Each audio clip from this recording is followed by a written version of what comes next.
ಪ್ರಿಯರೇ, ದಿನದ ಬದುಕಿಗೊಂದು ಕ್ರಿಸ್ತನ ಈ ದನಿ ನಮ್ಮೆಲ್ಲರಿಗೂ ಪ್ರೇರಣೆ ಆಗಲಿ.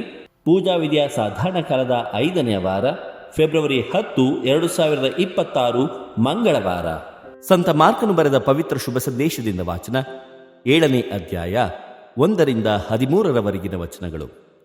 ಆ ಕಾಲದಲ್ಲಿ ಫರಿಸಾಯರು ಮತ್ತು ಜೆರುಸಲೇಮಿನಿಂದ ಕೆಲವು ಮಂದಿ ಧರ್ಮಶಾಸ್ತ್ರಿಗಳು ಯೇಸುವಿನ ಬಳಿಗೆ ಬಂದು ಸೇರಿದರು.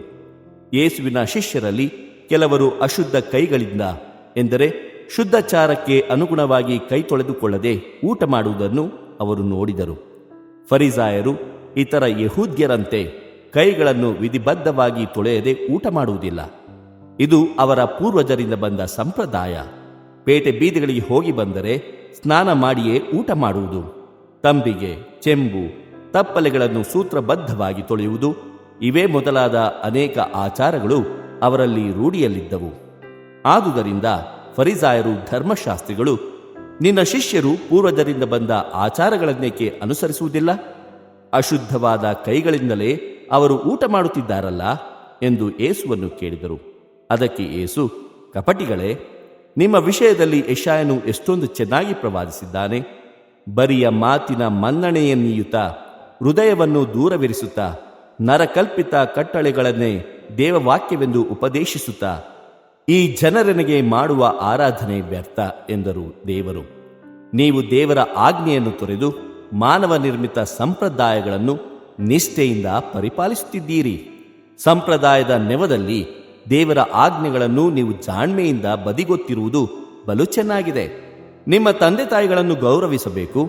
ತಂದೆಯನ್ನಾಗಲಿ ತಾಯಿಯನ್ನಾಗಲಿ ದೂಷಿಸುವವನಿಗೆ ಮರಣದಂಡನೆ ಆಗಲೇಬೇಕು ಎಂಬುದು ಮೋಶೆ ವಿಧಿಸಿದ ಆಜ್ಞೆ. ನೀವಾದರೋ ಒಬ್ಬನು ತನ್ನ ತಂದೆಗೆ ಅಥವಾ ತಾಯಿಗೆ, ನನ್ನಿಂದ ನಿಮಗೆ ಸಲ್ಲತಕ್ಕದ್ದು ಕೋರ್ಬಾನ್, ಎಂದರೆ ದೇವರಿಗೆ ಮುಡಿಪು ಎಂದು ಹೇಳಿಬಿಟ್ಟರೆ ಸಾಕು. ಮುಂದೆ ಅವನು ತನ್ನ ತಂದೆ ತಾಯಿಗಳಿಗೆ ಯಾವ ಸಹಾಯವನ್ನೂ ಮಾಡುವುದಕ್ಕೆ ನೀವು ಬಿಡುವುದಿಲ್ಲ. ಹೀಗೆ ನೀವು ಬೋಧಿಸುವ ಸಂಪ್ರದಾಯಗಳಿಂದಾಗಿ ದೇವರ ವಾಕ್ಯವನ್ನೇ ನಿರರ್ಥಕಗೊಳಿಸುತ್ತೀರಿ. ಇಂಥ ಕೃತ್ಯಗಳು ಇನ್ನೆಷ್ಟು ಎಂದರು.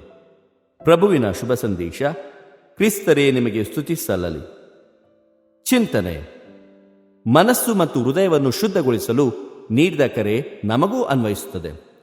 ಪ್ರಭು ಯೇಸು ಕ್ರಿಸ್ತರಲ್ಲಿ ಆತ್ಮೀಯರೇ, ನಾವು ಯಾವುದೇ ಕಾರ್ಯಕ್ರಮಕ್ಕೆ, ಸಡಗರದ ಸಂಭ್ರಮಾಚರಣೆಗೆ ಹೋಗುವುದಾದರೆ ಸರ್ವ ಸಿದ್ಧತೆಗಳನ್ನು ಮಾಡಿಕೊಳ್ಳುತ್ತೇನೆ.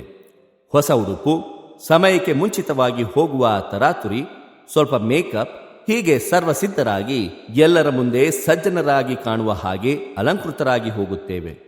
ಹೋದಲ್ಲಿ ಸಭ್ಯತೆಯಿಂದ ವರ್ತಿಸುತ್ತೇವೆ. ಆದರೆ ಇಂದಿನ ಶುಭ ಸಂದೇಶದಲ್ಲಿ ಯೇಸು ಮತ್ತು ಅವರ ಶಿಷ್ಯರು ಕೆಲವು ಪದ್ಧತಿಗಳನ್ನು ಪಾಲಿಸದೇ ಇರುವುದು ಧರ್ಮಶಾಸ್ತ್ರಿಗಳ ಖಂಡನೆಗೆ ಒಳಗಾಗುತ್ತದೆ. ಧರ್ಮಶಾಸ್ತ್ರಿಗಳು ಬಾಹ್ಯ ಶುದ್ಧಿಗೆ ಒತ್ತು ಕೊಡುತ್ತಾರೆ, ಆದರೆ ಯೇಸು ಕ್ರಿಸ್ತರು ಆಂತರಿಕ ಶುದ್ಧಿಗೆ ಮಹತ್ವವನ್ನು ನೀಡುತ್ತಾರೆ. ಬಾಹ್ಯ ಅಥವಾ ಹೊರಗಿನ ಶುಚಿತ್ವ ಅಗತ್ಯವಾದುದು, ಆದರೆ ಆಂತರಿಕ ಶುದ್ಧಿಯು ಇನ್ನಷ್ಟು ಅಧಿಕ ಮಹತ್ವ ಪಡೆಯಬೇಕು. ದೇವರು ನಮ್ಮ ಅಂತರಂಗವನ್ನು ನೋಡುತ್ತಾರೆ. ಅಲ್ಲಿ ಯಾವುದೇ ತರಹದ ಕಲ್ಮಶವಿದ್ದರೆ ದೇವರು ಅಲ್ಲಿ ತಂಗಲು ಒಂದು ಉತ್ತಮ ಸ್ಥಳವಾಗುವುದಿಲ್ಲ. ನಮ್ಮ ದಿನಚರಿಯಲ್ಲಿ ಅಂತರಂಗ ಶುದ್ಧಿಗೆ ನಾವು ಆದ್ಯತೆ ಕೊಡಬೇಕು. ಅಲ್ಲಿ ಕ್ರಿಸ್ತ ತಂಗಬೇಕು, ವಾಸಿಸಬೇಕು. ತಮ್ಮ ಕೈಕಾಲು ದೇಹ ಶುದ್ಧವಾದರೆ ದೇವರು ಮೆಚ್ಚುತ್ತಾರೆ ಎಂದು ನಂಬಿದ್ದ ಫರಿಸಾಯರಿಗೆ ಯೇಸು ಕ್ರಿಸ್ತರು ಮನಸ್ಸು ಮತ್ತು ಹೃದಯವನ್ನು ಶುದ್ಧಗೊಳಿಸಲು ನೀಡಿದ ಕರೆ ನಮಗೂ ಅನ್ವಯಿಸುತ್ತದೆ.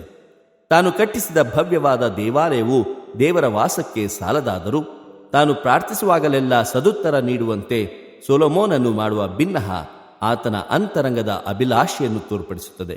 ಇಂತಹ ಮನೋಭಾವ ನಮ್ಮಲ್ಲೂ ಇರಲಿ ಎಂದು ಪ್ರಾರ್ಥಿಸೋಣ. ಪ್ರಿಯರೇ, ಈ ಚಾನೆಲ್ ಅನ್ನು ಸಬ್ಸ್ಕ್ರೈಬ್ ಮಾಡಿ ಪ್ರತಿದಿನ ದೇವರ ವಾಕ್ಯವನ್ನು ಆಲಿಸುತ್ತಾ ಅದನ್ನು ಇತರರೊಂದಿಗೆ ಹಂಚಿಕೊಳ್ಳಲು ನಮಗೆ ನೆರವಾಗಿರಿ. ಧನ್ಯವಾದಗಳು.